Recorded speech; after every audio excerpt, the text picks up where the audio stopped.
南无本师释迦牟尼佛。南无本师释迦牟尼佛。南无本师释迦牟尼佛。We pay homage to our respected teacher, Shakyamuni Buddha. So, tonight is a beautiful iris. This is from Po Lam's garden. Yeah, we have few different kinds of irises. We have white, yellow. Do we have pink? No. No pink. Red, yeah. Red. Dark red. And purple. Blue. Blue purple. This is pretty. Right? Very pretty. Yeah. Okay. Anybody has anything to say about this pretty iris flower? It's just pretty, right? White food. Yeah, okay.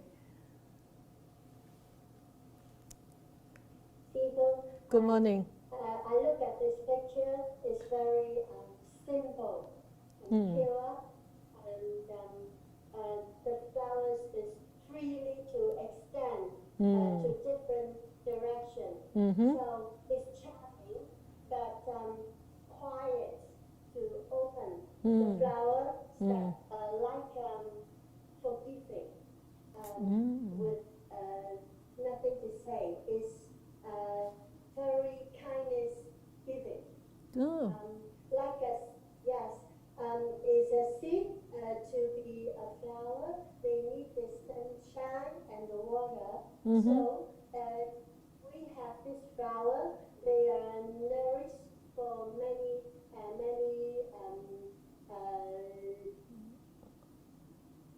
conditions. Yes. Yeah. Being nourished by a lot of conditions for a long time before it becomes a flower.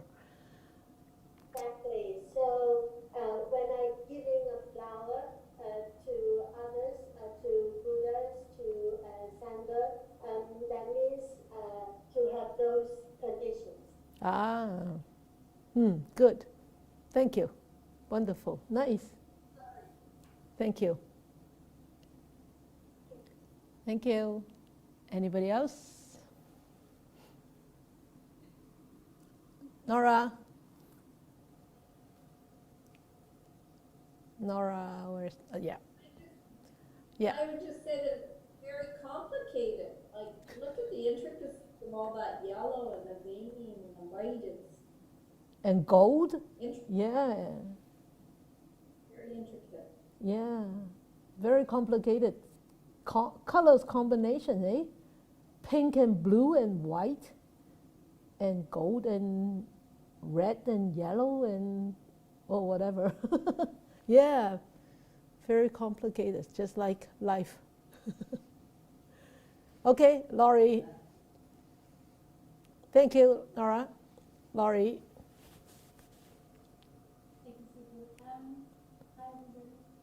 Hello. What I love about irises, especially these purple ones, is from a distance when you see them, it's all you see is the purple, but when you get closer, you see the lovely little intricate yellow patterns hidden underneath.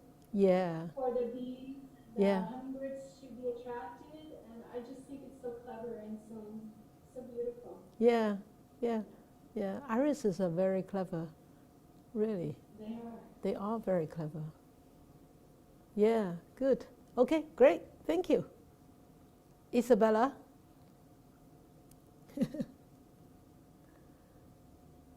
Good evening, Sik Yin, everyone. Yes. Yeah. When I first see this picture, I have a question. I'm thinking, for me, I see it as purple, but for some other people, they think this is kind of like dark blue or blue. For colorblind people, maybe they think this is red or green. We don't know. What do you see? Different perspectives. Yeah. I don't know, from other perspectives, people think, oh, this is pretty. But some people may think, oh, I don't like blue color, this is ugly. Yeah. And then also it reminds me of the family, like sibling, like brother, sister, or sister and brother, some kind like that. Yeah. We all with the parents' gene, like genetic, we are Yeah. all the same, from the Yeah. same mom and same father. But we grow up differently, and then we have our own personality. Yes. And then we see things differently. Yeah. Maybe some are born to be nice, some born to be kind of selfish or easily to get angry. Yeah. So it's hard to tell. And then I would like to echo the classmate saying like it may attract the bee or a butterfly or a hummingbird or the other animals. And The then other it birds. benefits the world. Yeah. Yeah. Yeah. It's good. Yeah, great. Thank you very much. Thank you, thank you. What did you see? What color did you see, Paul? It's more. Don't guess. No, I'm trying to explain the color. It's We have a colorblind person on site. more of a blue than a purple, but there is purple. Okay. Yeah. But there's no pink. No pink. No. Okay. Of course. I don't think you can see the pink. But what I do see is the background green You know that color is green. is just like all of life shining behind Okay. the flower. Ah, yeah. Because all of that green is life. Oh, that green what? Is life. Oh, all that green is life. Done. He said, all that green is life. Well, we have somebody on site who is colorblind. So he said he saw it like a blue, not a purple, right? Yeah, more blue. More blue than purple, but he doesn't see the pink. And then he said the background is just like light. Life. Life. Yeah. Life. The whole green is like the life for the irises. Well, it's living. All of It's that living. green is living. Life. Ah, I see. All that green is the living life behind it. You know, when I look at this iris on this TV, it's as if that it is actually moving. It's very strange with these technology things. The petal seems to be like, moving around and then come back, move around, come back. It probably is my eyes. Something wrong with my head tonight. Okay, Maria, you're next. Maria. Yeah, okay, thank you. Just asking that I found the flower beautiful for her asymmetry. Yeah. Okay. I think that is special. That makes the flower special. Their asymmetry, also the because we have this purple, this beautiful purple, but there is also red and white, bikini in some part of the flower. Yes.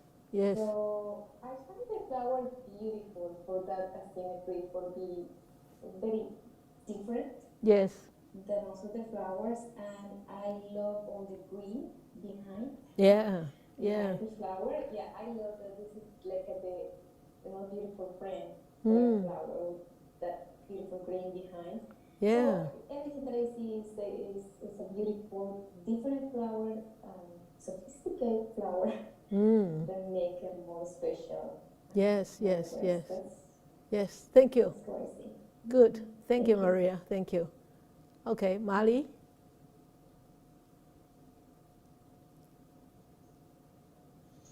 Thank you, Sifu. Hello.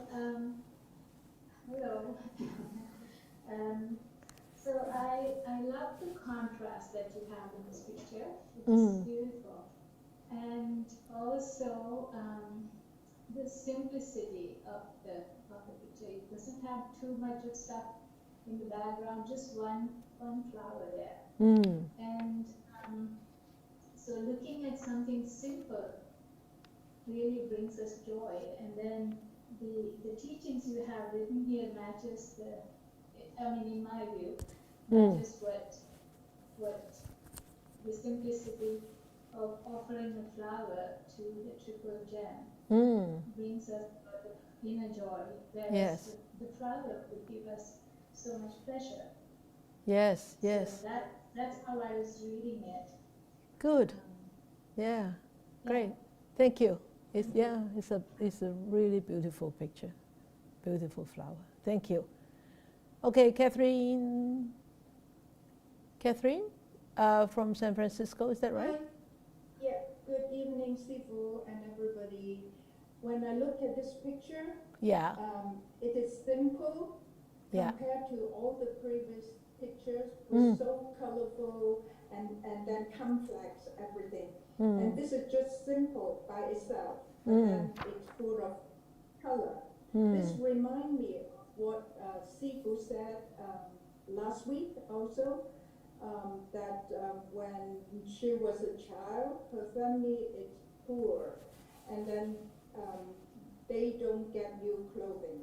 And then what their clothing is just passed by from their elder sibling.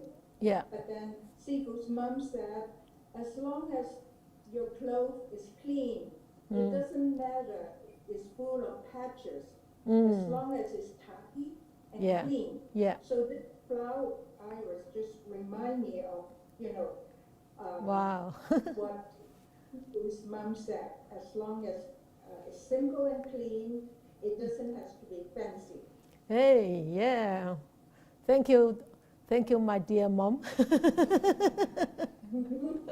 Yeah, thank you for remembering what my dear mom taught me, Catherine. Yeah, great. Wonderful. Good. Thank you. Wonderful sharing. Anybody else? Versha? Sure. Versha and then Michelle, yes. Hi.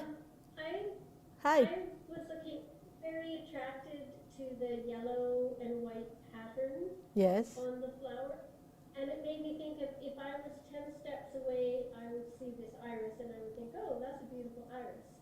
But it would attract me, and I would come closer and closer, and only then do I get that treasure of that beautiful yellow and white pattern. I find that almost a flower by itself, but I had to get close and see it and appreciate it and receive it. I loved it. Just like the Dharma, isn't it? Just like the Dharma.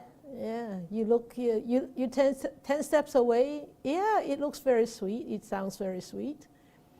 You go 5 steps away, hey, it looks different, it tastes different. And 1 step away, wow, you're right into the Dharma, you say, wow, beautiful, it's beautiful Dharma. Yeah, great, thank you, good. Thank you, Versha. Michelle?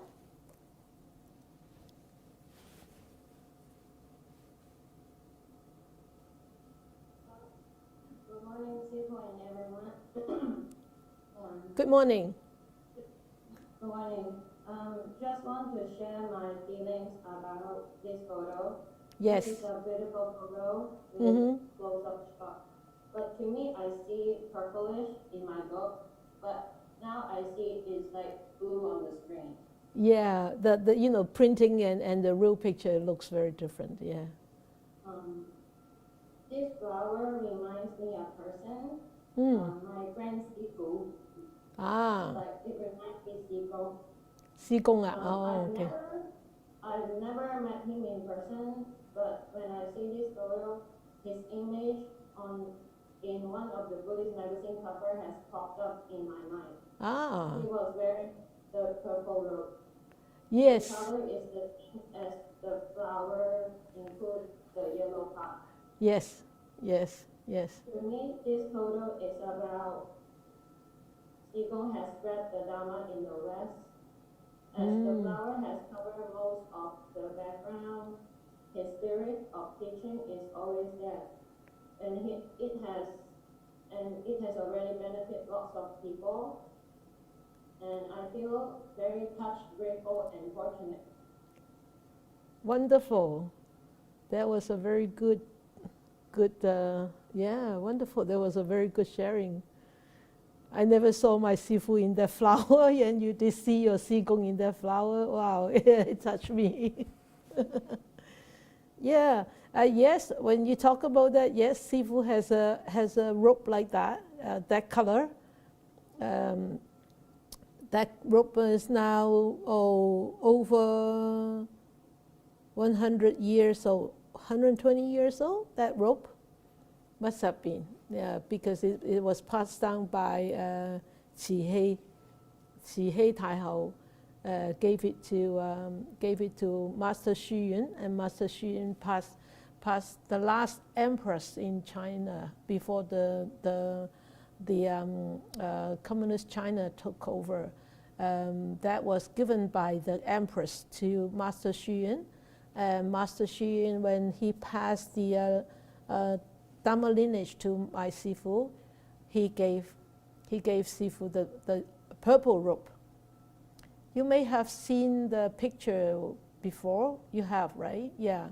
So people, Sifu only wore that purple rope when we get ordained, when we renounce. Yeah. So yeah, great, wonderful. Good to be able to remember your elders, teachers, your grand Sifu, your Si Gong. Yeah, it's nice to be able to remember them all the time. Good, wonderful, great. You're welcome. Thank you. Anybody else? I see this green, which I didn't see at that time. Maybe I saw it, otherwise I wouldn't have taken the picture like this. I see this flower being so beautiful. It couldn't be that beautiful without the green as the background. So the backdrop, the green in the back, actually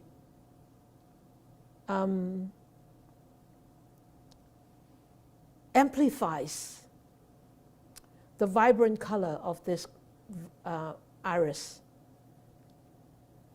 And it's given so much more life and so much more substance. It's so solid. Without that green, I don't think it will be so popped up, right? If it is among a lot of grass and irises, and this iris flower wouldn't be so outstanding. Yeah, that's what I saw just now. Yeah, and flower, whether it's a wild one or whether it's the one that we intentionally plant in the garden, always have the way to find ways to reproduce and spread themselves. But they may come back later, and human beings invented all these words to label the flowers. If they come back, they are called perennials. If they don't come back, they are called annuals. So human beings design all these terms to describe whether these flowers are able to return next year or not. We are constantly trapped in these kind of concepts. We're so much being trapped in these kind of concepts, which a lot of times really prohibits us to see the real truth behind a lot of things. I don't know whether you agree, but from looking at this flower, this is the thought that actually popped up in my mind yesterday. I only saw the green being so supporting to the vibrant color of the iris just now. But this idea of us being trapped in those concepts really become obstacles and hindrances to the possibility of us seeing the real truth a lot of times.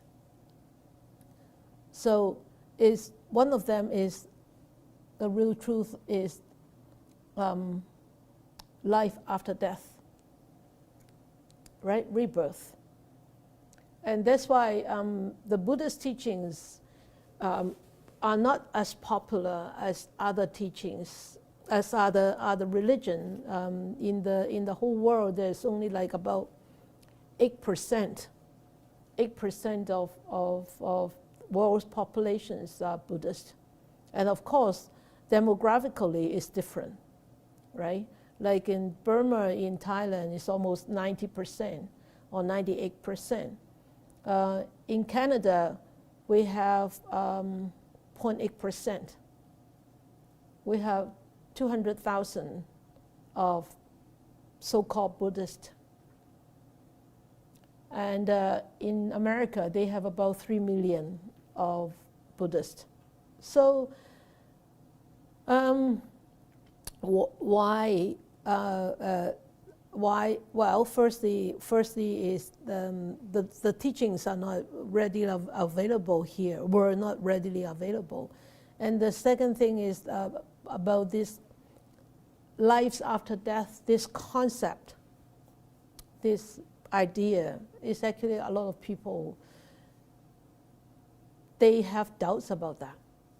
They do have doubts about that. And this is a very big thing for people to grasp on and to be able to accept it. Because we've never died, and we never have anybody to come back to us after they died and come back to us and tell us what is death like and what is life after death is like, right? So it's all some, we can say, concept that whether we accept it or not. Of course, you can talk about rebirth, this moment-to-moment rebirth, but I'm talking about the rebirth is the life after death is not just momentary rebirth. So for us, that's actually a very precious teaching. For me, I see that it is a very precious teaching because it's so optimistic, right? It's so hopeful that I still have many lives to come.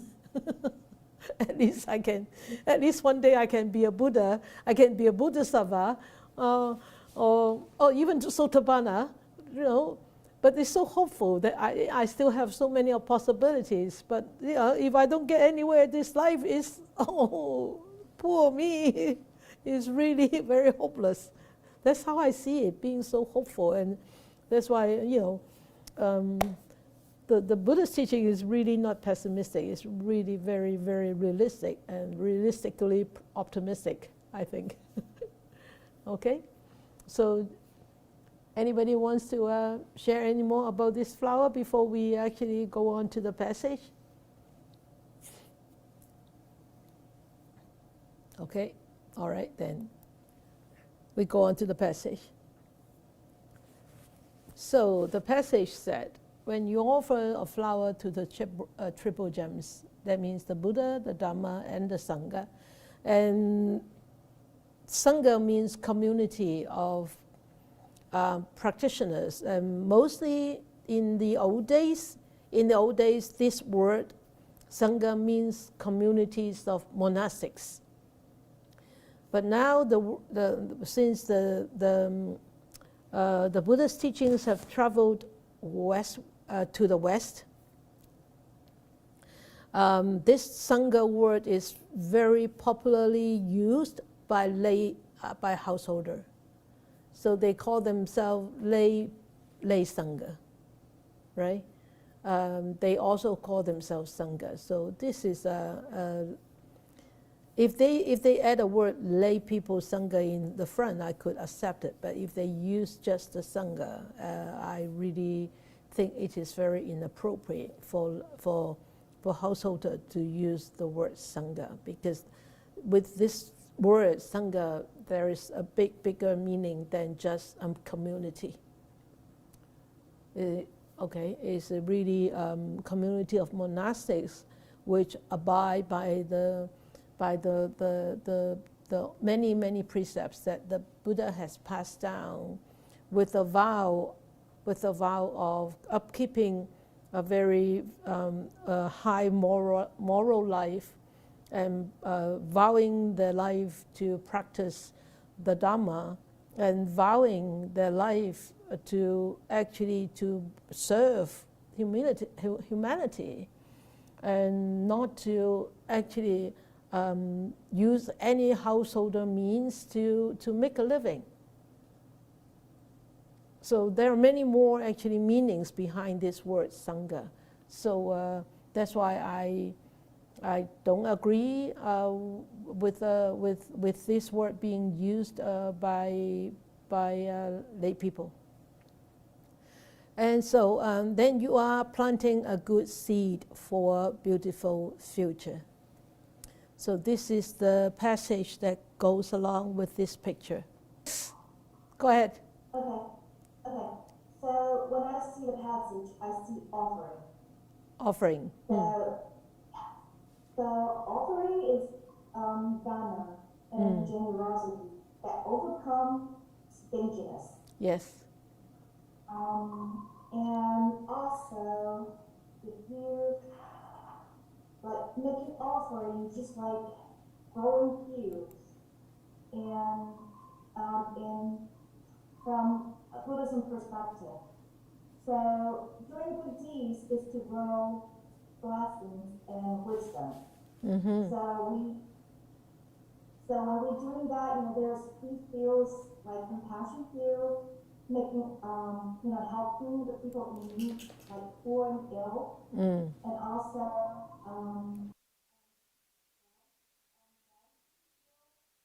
is gratefully making offer to your parents and teacher. And also respectful is to respectfully make offer to Buddha. Because they are our spiritual teachers and doctrines. Good. And seeing the flowers is just like, you can tie it back to the law of causality, cause and effect. From a seed to become a beautiful flower, it takes a lot of conditions. Yes. It may not turn out a good, beautiful, but it just depends on the karma and the causality. It doesn't matter if it's a flower or animal or ingredients. Yes. Yes. How it comes to the world. Yes. Yes. Yes. Great. Thank you. Great. Thank you. Thank you, Aryan. Okay, Mali. I think it's me. Okay. Yes.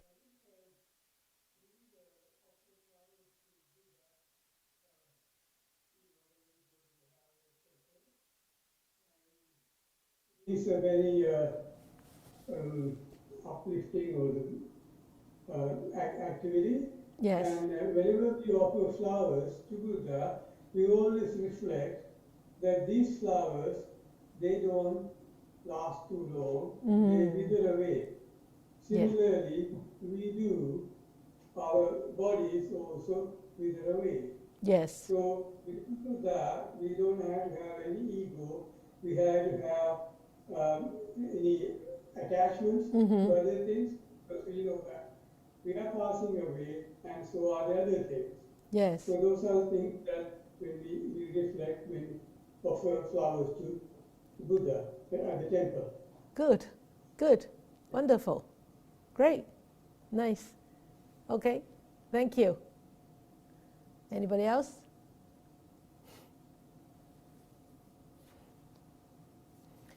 No? Okay. Basha, yes?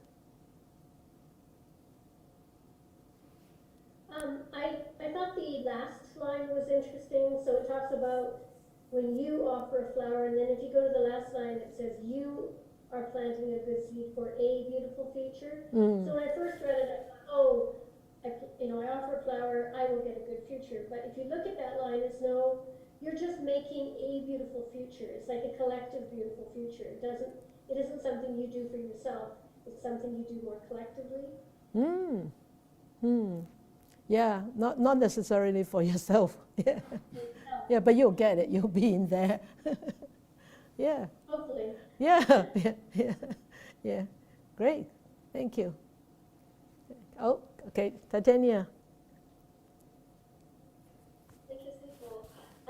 Before this Dharma teaching, I always thought, offering the flower to Buddha is a good gesture, and it's beautiful, right? Yeah. But actually, after today's teaching, it resonated inside me. It's like the impermanence and the never stagnant nature of human beings and life, and it's part of it. And we treasure this time, and we make the best out of it.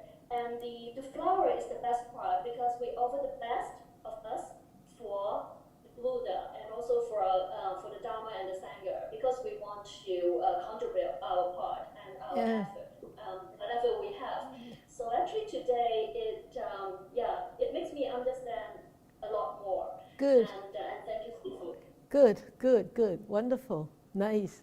That's the whole purpose of Dharma sharing, is let us understand more and more. Yeah.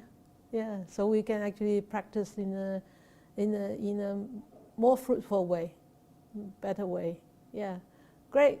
Fong King from Hong Kong. Thank you, Sifu. Good morning. I don't know whether I'm egoistic, but certainly I think, when I offer a flower to the Buddha, I feel like I'm offering the flower to myself.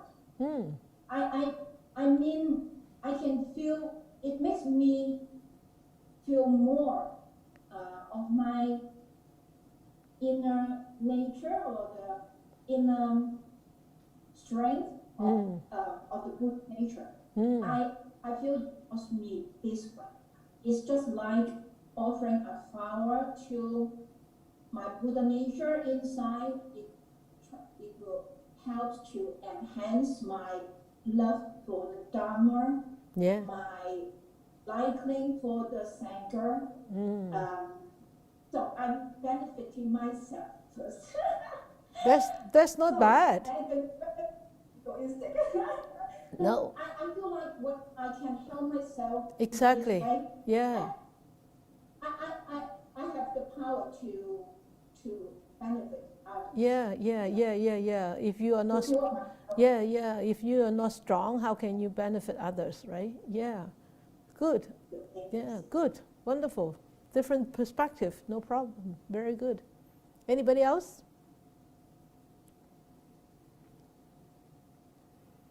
I love this interactive sessions. Really nice. Yeah. Okay. So we remember last week we talked about Po Lam Buddhist, the Samantabhadra Bodhisattva. Remember that? Last week we talked about the 10 great vows of Po Lam Buddhist. And the third vow is to make abundant offerings. Okay? So abundant offerings, of course, there are many kinds of offerings, different kind of offerings. And a flower is an offering, and in the Mahayana Buddhist tradition, there are 10 kinds of offerings, and they signify differently. Okay, they signify different, or they have different definitions, and they signify differently. Okay, so like incense is like you burn incense to offer. You see that the first thing you see going to a monastery is an offering of incense, and then offerings of candles or lights, and then flowers, and then fruits and water. So for example, incense, I'm just giving you an example. I'm not going to go into details of these 10 offerings, what's the meaning of the offerings of each. It's going to take one lesson to do these 10 offerings. So for example, just an example, an incense is because when the incense is being burned, then there will be smoke. There will be smoke, right? And this smoke actually if you are actually burning good incense with good wood, then that smoke that comes out is actually very calming and actually very refreshing. And but nowadays it's very difficult to find really good wood to actually offer. And even those some of the good wood that we think we actually spending a lot of money to buy is really not very good wood. So that but you know that is what it is, right? Incense, just like everything else, like the fruits that we have nowadays is way different than we used to have when we were little. I remember when we were little, the apples taste much nicer, oranges are much sweeter, and not just sweet, but there is taste of oranges. Now, oranges are just orange, juice and sweetness, that's all. There's no taste of orange. So, sooner or later we forget how oranges should taste because we've never tasted like that. But when we were little, we actually very, very nice oranges taste, I mean. So then the second one is the flower. So flower, we'll talk about flower later on, why flower is such a nice thing, okay? So then flower, and flower is actually means there is this seed of this flower that being planted into the soil, being looked after. There's enough, all these good favorable conditions, and the flower will just bloom. So offering a flower, that means we are actually planting seed, okay? And then light, of course, like the Buddha's teachings are just like light, that shines our path. And water, that means cleanliness, right? So there are 10 of these, all right? And then fruits, and then tea, and then food, and then precious stone like gems, and then sutra, and then ropes and clothes. Ropes or clothes. Ropes, that means, this kind of rope or the religious robe that we wear. So these are called the 10 offerings, 10供養, huh? So a lot of times people think that, well, we offer these 10 offerings. Oh, great! We have okay, 10 offerings. I'll pay to offer 10 offerings, and you think you have done a great deal. You haven't done anything.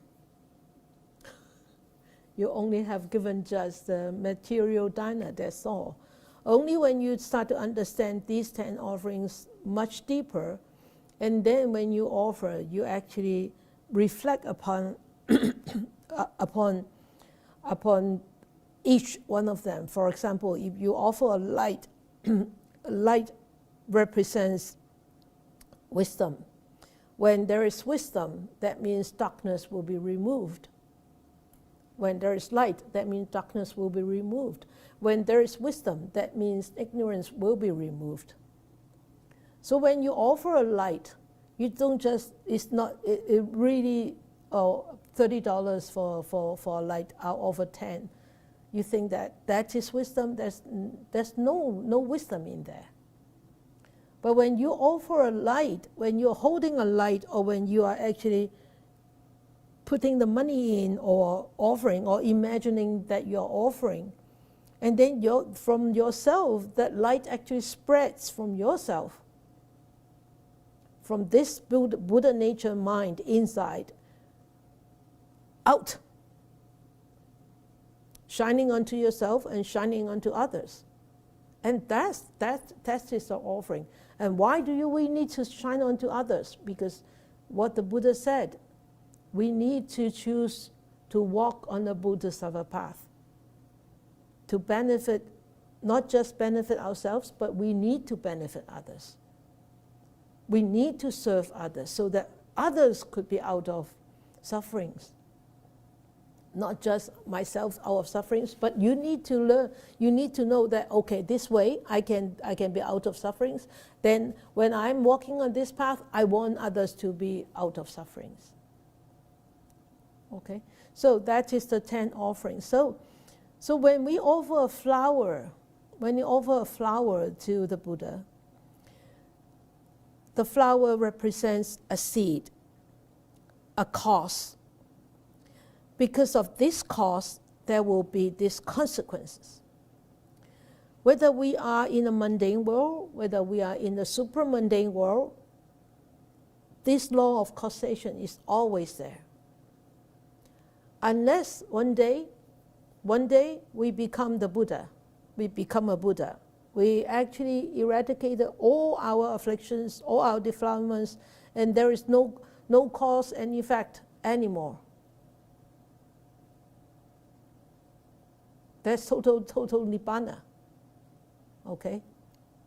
So when this flower you're offered, that cause being planted, so that you can be quite sure, not absolutely, but quite sure that there will be a consequence, that the flower will start to sprout and start to bloom.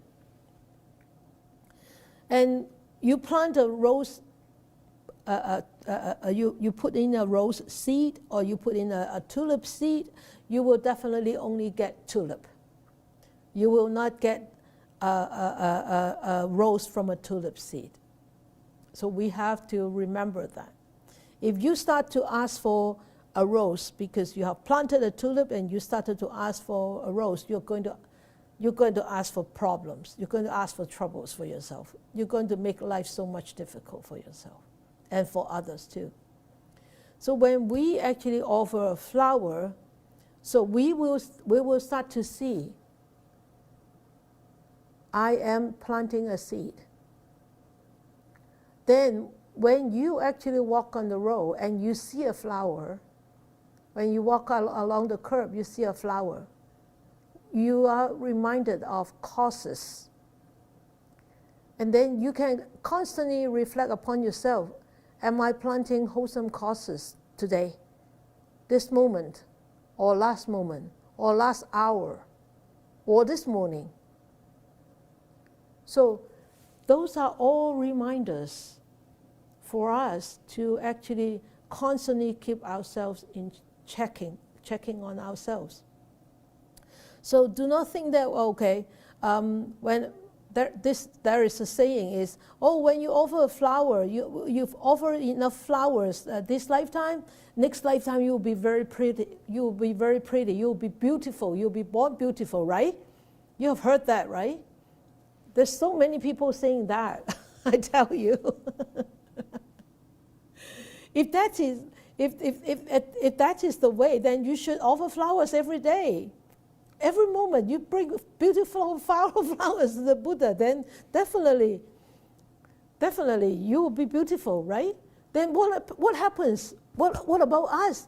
Throwing away all those, oh, we have no flowers because it's all withered and we threw away. So we don't offer flowers, we threw away flowers. So what happens to us? Then we will be born very ugly next lifetime? No that kind of easy way out. No. It's completely wrong concept.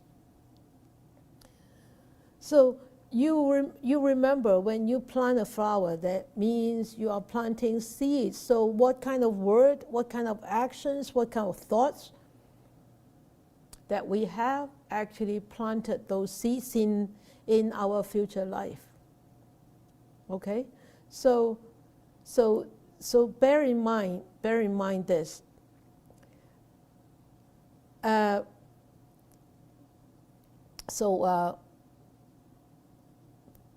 in mind the cause and effect of offering of what the offering of flower actually represents. So the origin of flower offering, it really in the sutra it didn't really say that it started from there, but this is how I actually think it started. When one lifetime, when Sikh Muni Buddha wasn't a Buddha yet, Okay, so he actually met the Buddha Tipamkara, this Buddha in Dangfat. Okay, so Sikamuni Buddha in that past lifetimes met Buddha Tipamkara one day because he was going to teach. So the king was so happy that Tipamkara Buddha was coming into his country to teach. He was so happy, and so the king ordered everybody, all the people who grow flowers in the country, said nobody is allowed to sell any lotus flower to anybody. Nobody. Okay? And the flowers are reserved for the king only. So Sikamuni Buddha, at that time, he was already a practitioner, and he heard that Buddha Tipamkara was coming into town to teach, so he wanted to go and buy a lotus flower to offer to Buddha Tipamkara. But because the king has already passed an order down, nobody is allowed to sell any, not even one lotus flower. So he couldn't find it. So he walked and walked and walked, and he saw there was a young girl. She had 7 lotus flowers in her hand. So the Sikamuni Buddha, the past life of Sikamuni Buddha, actually asked the girl, I wanted to buy a lotus flower, and nobody would dare to sell me any. How come you have 7?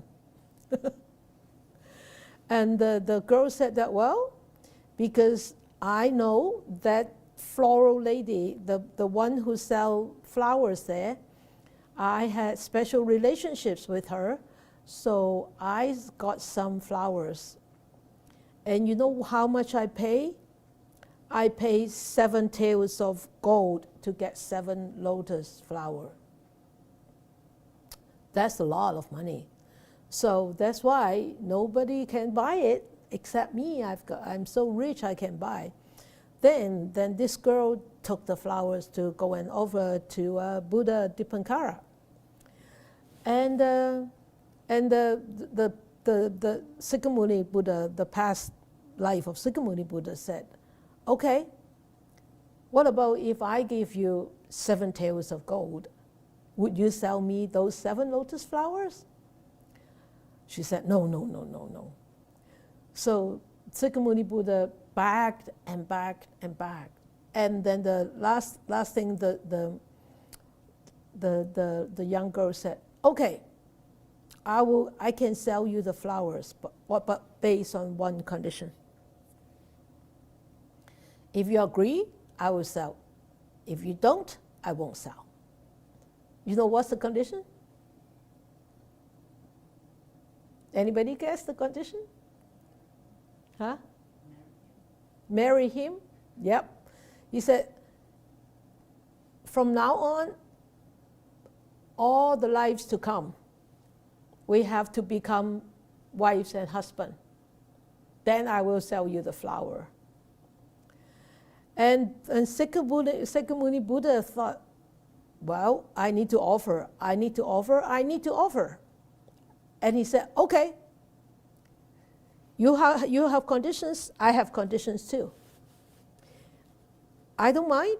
I'll be your husband for many lives to come. But when I tell you that I'm going to leave the family to be a monk, you cannot say no. You have to say yes. And you know what? My son is going to be a monk also. And you have to let him go too. And the young girl thought, oh, well, of course I would. I would ask, you're going to be my husband. Never mind. Anything, I would just say yes. So she said yes. So she gave the flowers. So both of them actually have flowers on their hand. And then so they went and offered the flowers to the Buddha Dimpakara. Dimpakara was waiting, and they were waiting for Dimpakara to come, and they offer the flowers and they pay respect. And when they actually offer the flowers, everybody was just those people who have flowers, they throw flowers into the air, and everybody, and including this young girl and the Sikamuni Buddha, they threw flowers, and these two people, when they threw the flowers to the air, they form an umbrella of flowers, an umbrella on top of the Buddha Dipakara. And then that umbrella of flowers actually followed the Buddha Dipakara wherever he went. And Sikamuni Buddha and this young girl actually followed him. And then after that, Buddha Dipakara taught. He taught to everybody. And everybody thought, well, then the Buddha said, do not underestimate this person. He was pointing to Sikamuni Buddha. For, in the future, after a long time, maybe a few kalpas, he will be a Buddha in the human world. So he was endorsed by Buddha Dipakara in that situation, that he was going to be a Buddha. So you can see the Buddha actually, he planted such a wholesome cause to offer a flower to the past Buddha Dipakara. That wholesome cause, of course, he has a lot of merits. Otherwise, the Buddha Dipakara would not endorse the Buddha Sikamuni Buddha that he will become a Buddha in the human world. So you can see when he offered this flower, that was the cause. That was the cause of him to become the Buddha in the human world. And then the consequence of offering that flower was he really became the Buddha in the human world. So you can see from this story, offering of flower, there is a bigger meaning behind that, a real bigger meaning behind that. It's not just wanting to become beautiful in many lifetimes to come. No, okay? So, and we all know that the sixth paramita, or the six perfections, is one of the perfections. One of the perfections is generosity, right? Dana. The first one is offering, dana, generosity. And of course, the other ones is discipline, patience, diligence, meditative concentration, because samadhi, and then wisdom. So we can see this is in the Mahayana tradition, okay? So in the Theravadan tradition, they have 10 paramis.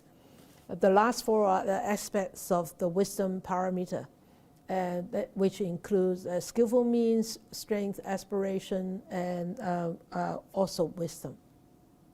So we can see flowers in the Mahayana tradition. Actually, flowers also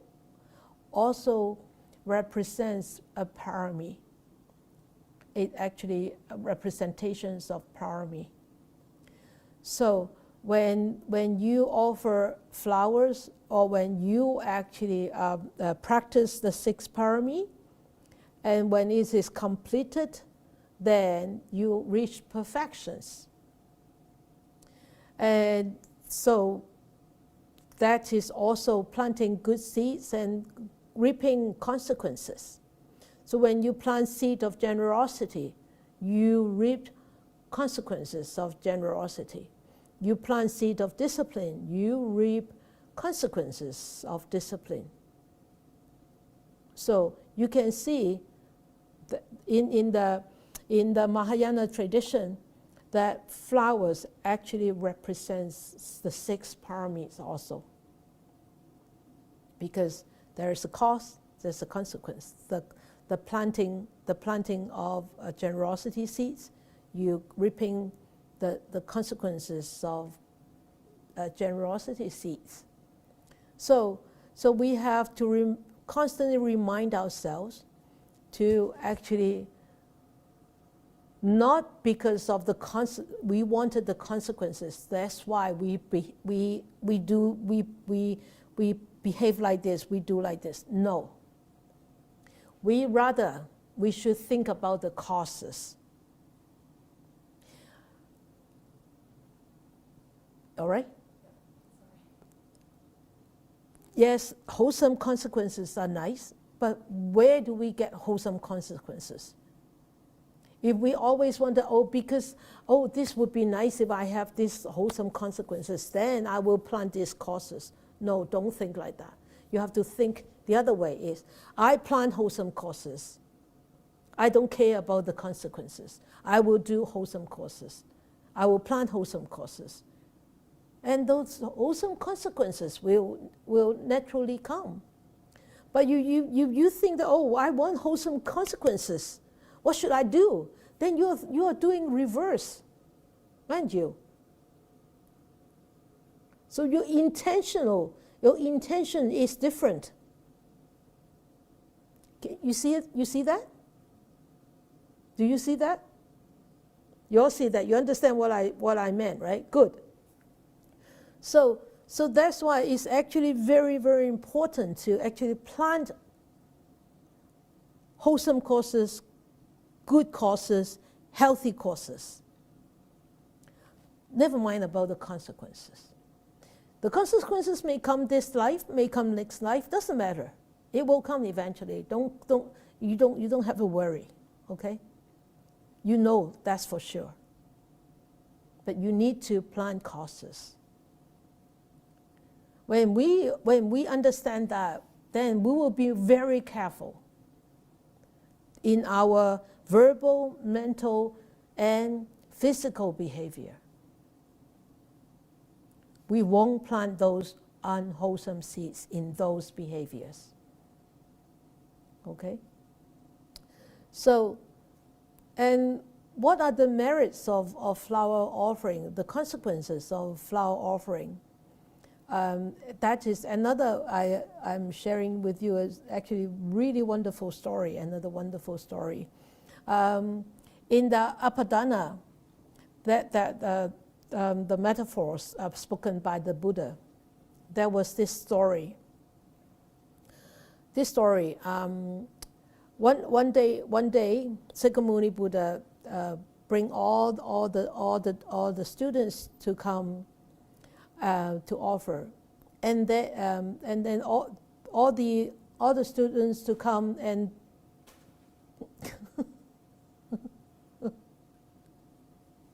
and Sikamuni Buddha received all the offering, and then after they ate, and then they were waiting for the Buddha to give a discourse to teach. And all of a sudden, there was this turmoil in the crowd, and somebody was saying, "Hey! All of you, look at that monk.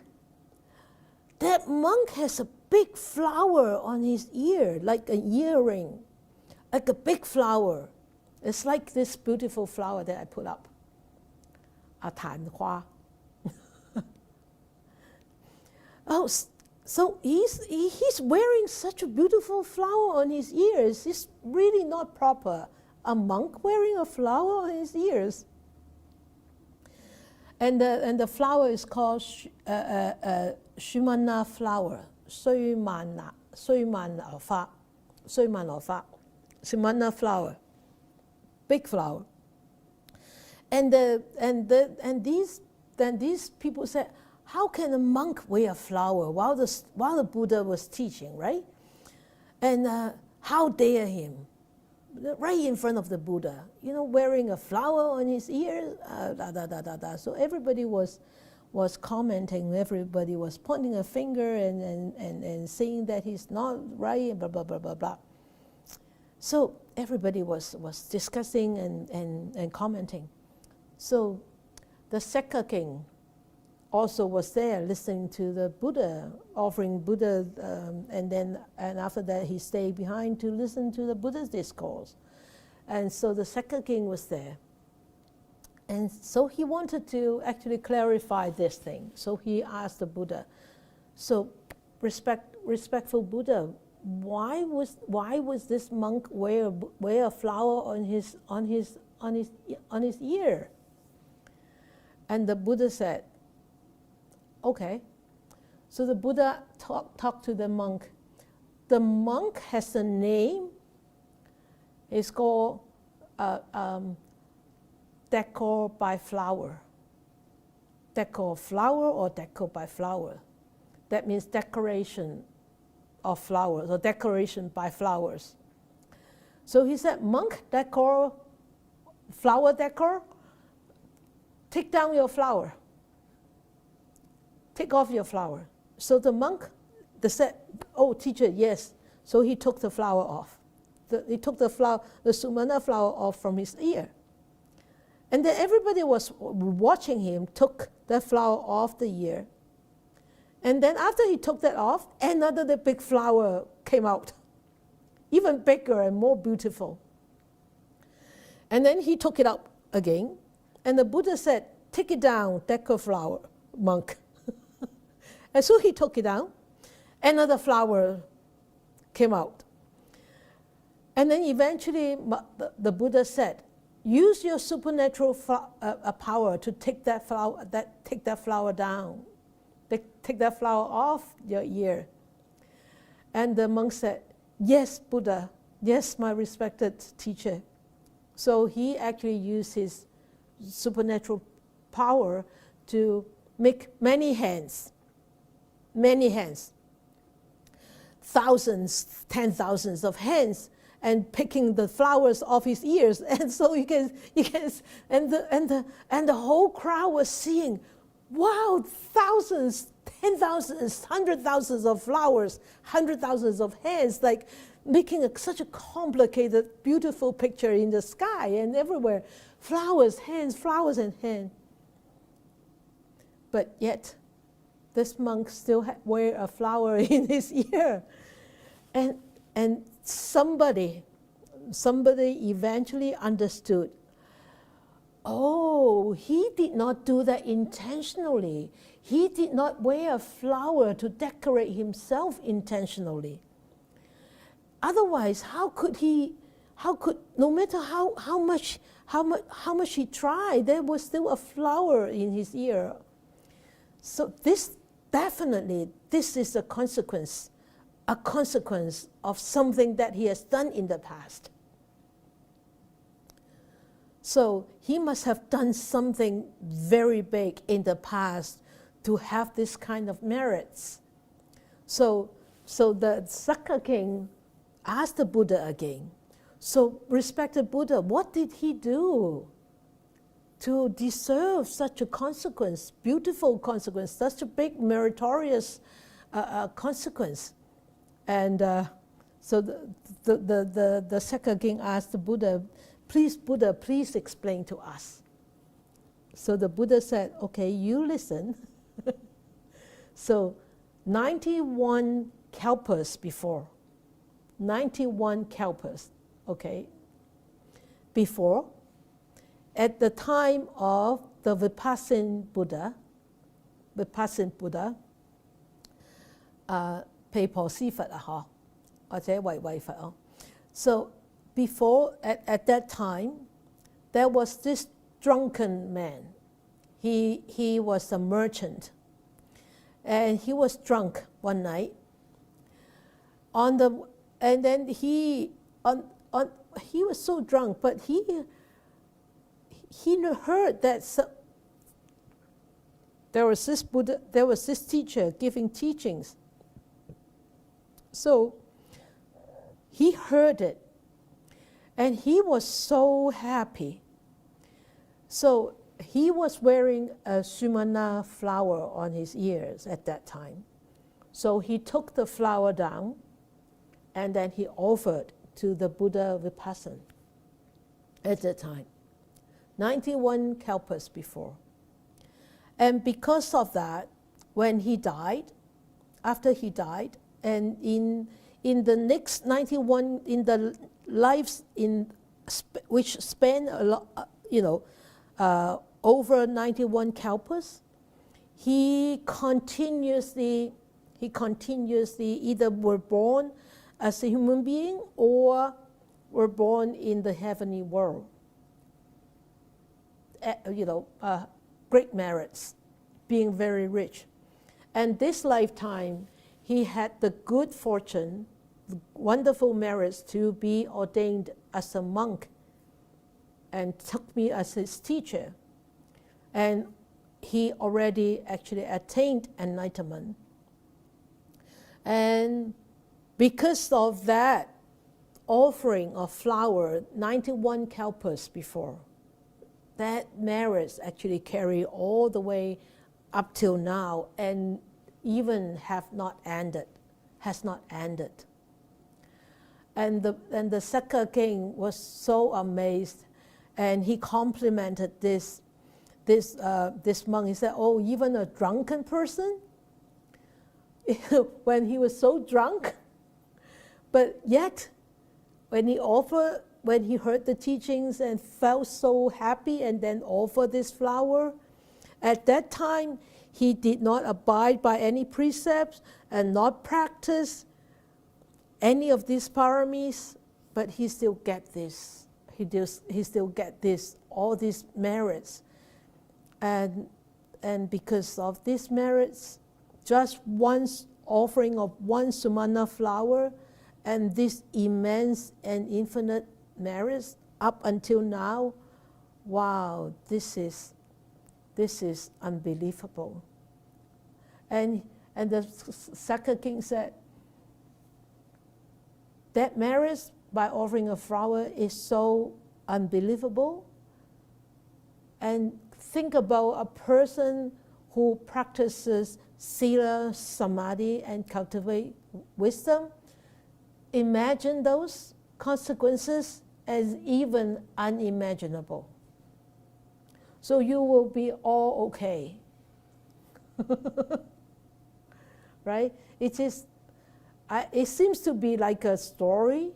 It seems to be like it's out of this world story, but it's a metaphor.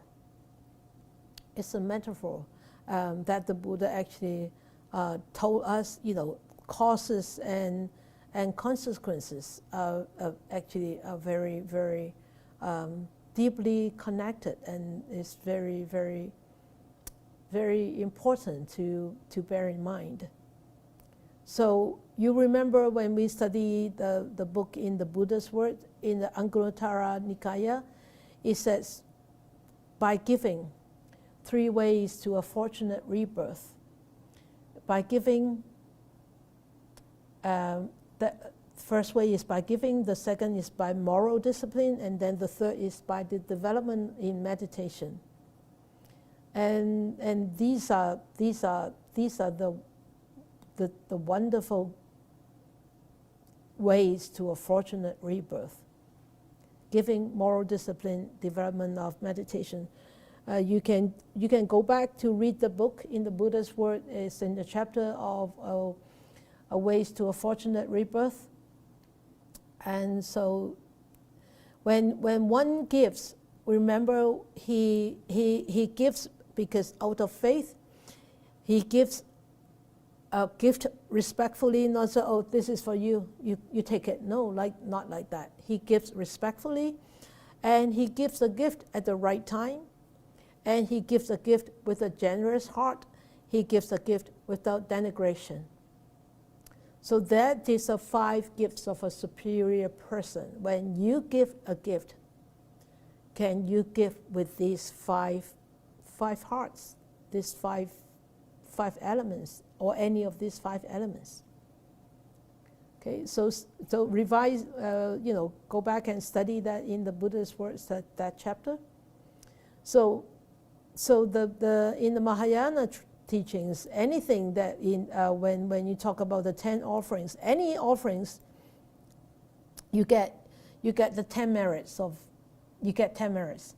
And so offering a flower, you get 10 merits too.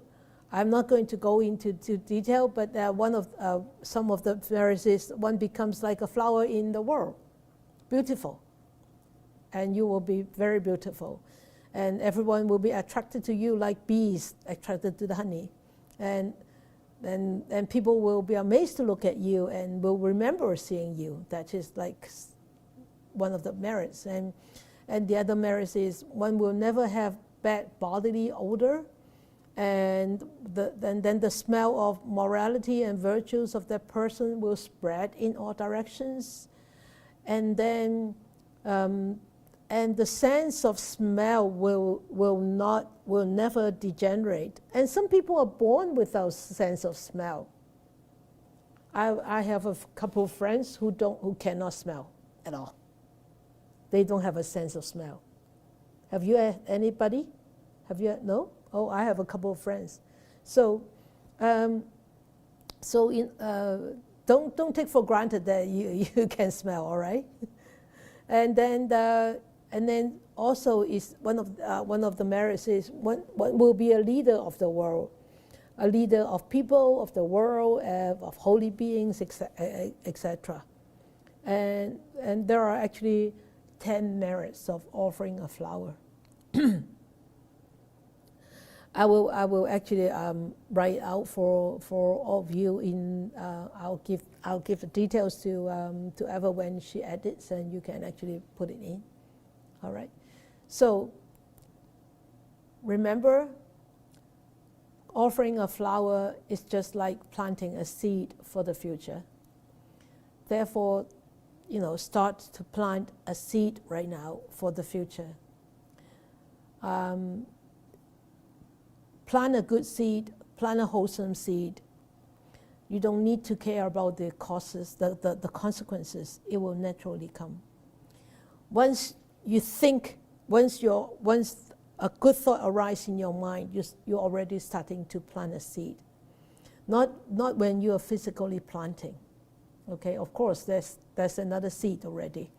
But when your mind has this wholesome seed arise, then that is already starting to plant a seed. And when we have more and more of those seeds, we'll be able to actually put out more and more of those fires of ignorance, of stinginess. Okay, so remember all the time to actually allow the good seeds to get strengthened. Strengthen your good seeds. And if you don't have those good seeds yet, plant them. Plant them. All right, then we dedicate our merits.